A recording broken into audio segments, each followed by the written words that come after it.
girls. There are just over 2 weeks until Easter. And when I was a child, I really didn't care what Easter was all about. I just cared about the eggs and the treasure hunt, or the Easter egg hunt, first thing on Easter Sunday morning. But do you know that Easter is actually even more important than Christmas? And so we really should understand what it's all about. Easter is a time when we remember that Jesus died on the cross on Good Friday, and this was almost 2,000 years ago, and then that he rose on Easter Sunday early in the morning. And as Christians, we believe that when Jesus rose from the dead, he proved that he is the Son of God. So, over the next few weeks, we are going to learn the whole Easter story. The days before Jesus died, what happened on the day, what happened the next day, and what happened at the resurrection. And it's a very exciting story. It has some horrible bits in it, has some sad bits in it, but it has a wonderfully happy ending. But before we get to the story, and just for today, let's look at some of our favorite Easter traditions. When do we celebrate Easter? The day that Jesus died and was buried is known as Good Friday, and then the following Sunday is known as Easter Sunday. I bet if I ask you, when is Christmas Day? You will answer straight away. It's the 25th of December, we all know that. But when is Easter? Well, last year Easter was on the 12th of April. This year it's on the 4th of April. Next year it'll be the 17th, and in 2016 it was on the 27th of March. And in 2024 it's going to be on the 31st of March. Easter is not on a set date. Easter is what's known as a movable feast, and it is always held on a Sunday between the 22nd of March and the 25th of April. That's a very wide range of dates. Imagine if we said, well, Christmas could be any date between, say, the 15th of December and the 15th of January. That would be weird. So the million-dollar question is, why is Easter like that? The thing to remember is that Jesus, the man, was a Jewish man, and he followed Jewish customs and traditions. And one of the very most important traditions in the Jewish faith is Passover. And we're going to learn more about Passover in our third lesson on Easter. Now, we don't know when Jesus was actually born. It was about 300 years after Jesus died, the Roman Empire decided that it would be the 25th of December. They didn't know what day he was born, and they just decided a random date that suited them. But we do know, and the Bible tells us, that Jesus' death and resurrection happened sometime around the Jewish Passover festival. And we know when that was. So the earliest Christians wanted Easter to be around the same time as the Passover, because that's when it all took place. So they linked Easter to Passover. Jewish holidays and Jewish calendars are linked to the solar or lunar cycles. And so why does Easter change every year? Because it depends on the moon. Easter Sunday is set to coincide with the first Sunday after the Paschal full moon, the first full moon after the vernal equinox. Does that make perfect sense to you? Probably not, but if you're confused, don't worry, because the main thing to remember is that it depends on the moon. And Easter will always be sometime in March or April, and we will have it every year. So, second tradition, why do we have Easter bunnies? Christians have always needed to and wanted to explain what they believe to people who haven't heard of God and don't know Jesus. In the olden days, in ancient times, they often took important symbols that had real important meaning to the people and used those to teach and explain about God. In Europe, the timing of Easter happened to be spring.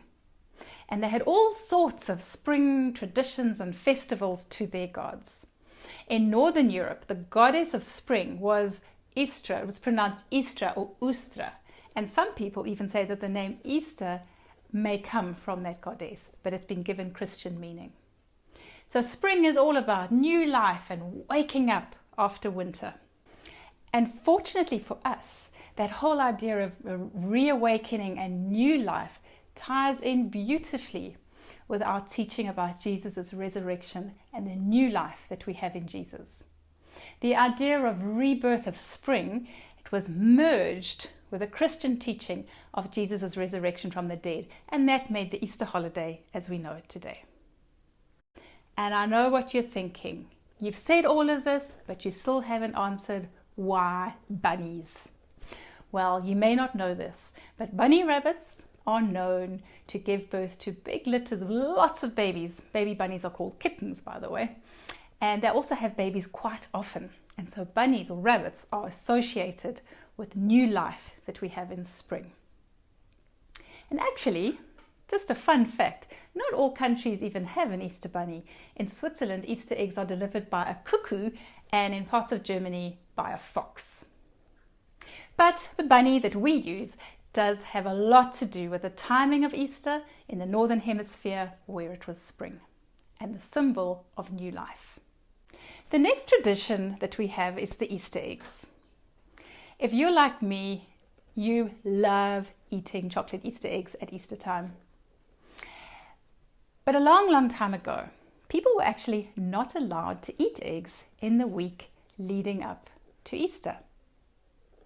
Any eggs that were laid by their hens during that week were saved and decorated and then given to the children as gifts on Resurrection Sunday. This has now become a tradition, and over the years, the eggs that the hens laid have become chocolate eggs that are made in factories, and many people say that the hollow of the chocolate eggs are a symbol of the empty tomb, reminding us that Jesus rose from the dead. Like with the bunnies, eggs also represent rebirth and new life, and they were a part of the ancient spring ritual that became our Easter tradition. The next tradition is hot cross buns. Why do we eat hot cross buns around Easter time? I know, not all children and certainly not even adults actually like hot cross buns. But for me, they're so much a part of Easter and I do love them. But we don't know why we eat hot cross buns at Easter time. Hot cross buns are sweet buns, bread rolls, and they're filled with raisins and they've got spices in, and then on top they have a cross, and that cross is normally made of flour. So like the bunny and the eggs, it's difficult to say exactly when people started making hot cross buns during Easter.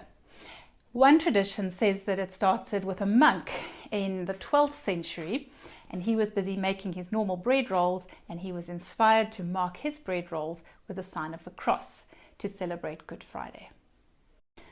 Another tradition that we have is a sunrise service.